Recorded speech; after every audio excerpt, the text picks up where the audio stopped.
Hello friends, welcome to my channel Excellent Coaching. Let us compare the different approaches of psychology, structuralism and functionalism, which we have already discussed in our last video, that it was the structure of the mind which was the main aim of the researchers in structuralism, and introspection as a technique was used which involved asking the subjects, or maybe you can call participants, about their own mental processes and their experiences. Subjects who were human in psychological experiments were asked to describe in detail what they thought about something which was given to them to think about. Maybe, for example, they were asked to tell the experiences they are having right now at the moment when they are sitting in the lab, or something else, maybe anything related to their own experiences and mental processes. Later, it was rejected, this technique, introspection, and the whole idea of structuralism was rejected because it was not scientific and not reliable. Not reliable, why? Because asking people, because people can change their opinions, people can change their statements. So, asking people or asking subjects and then not testing those is not a reliable method and not a scientific method. So this was rejected.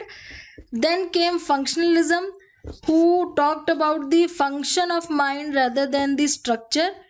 It focused on the studies which talked about what the mind does and how it actually changes our behavior.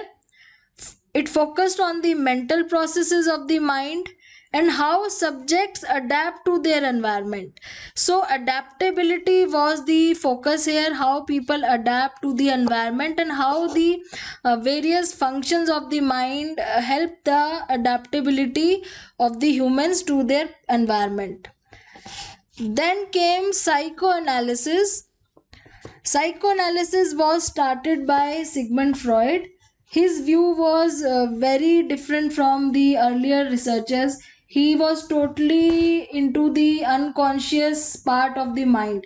He thought that human behavior is actually dependent on the past of the person and childhood experiences, and behavior is driven by subconscious desires and conflicts, subconscious, which are not in the conscious mind of the participant or the subject, and something which is unknown or maybe is repressed or suppressed anywhere, and that particular thing is causing the problem in the life of that particular participant. So he used to call his participants as subjects or clients, and he was very much interested in their childhood experiences, and he used to say that these are the only experiences which influence our behavior when we are adult. So it was very important for him in psychoanalysis to know what were the experiences of his client when that client was child, and how it has been changed into the subconscious conflict or desires, and what is causing the problem according to those depending on those subconscious desires. So he used different techniques known as free association, where the client can talk freely whatever he wanted to about. Then dreams analysis was also a part of his technique, where he interpreted the unconscious desires by maybe by explaining what the dreams of the client meant.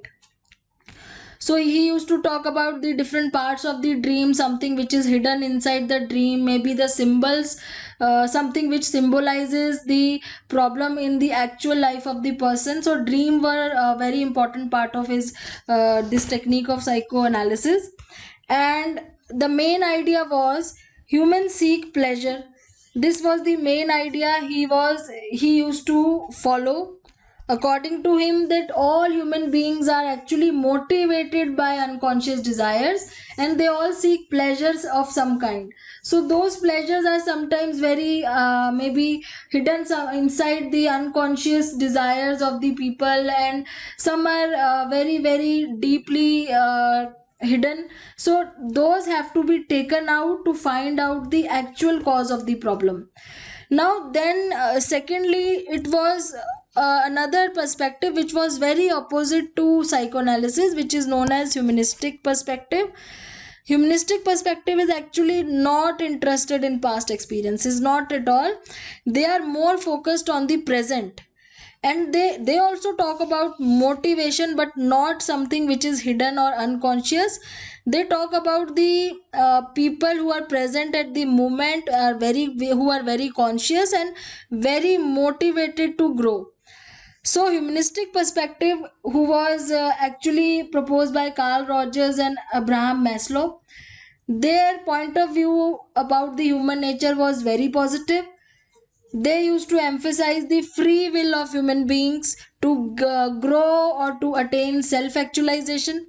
According to them, behavior is driven by motivation, which is actually is.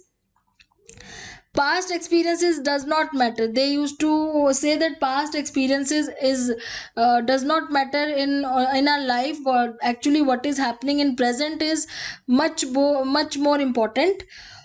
And all of us has a free will to attain our true potential.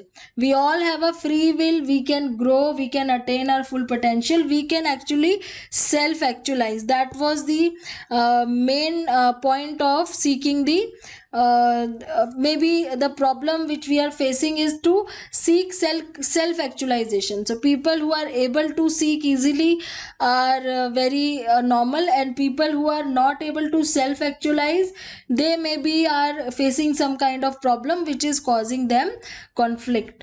So they are more uh, inclined towards the human freedom and their dignity, and they are more positive towards the view of human nature, and they talk about growing free will and growing of human potential and all these things. So humanistic perspective is actually very positive, and they talk about the present rather than the past.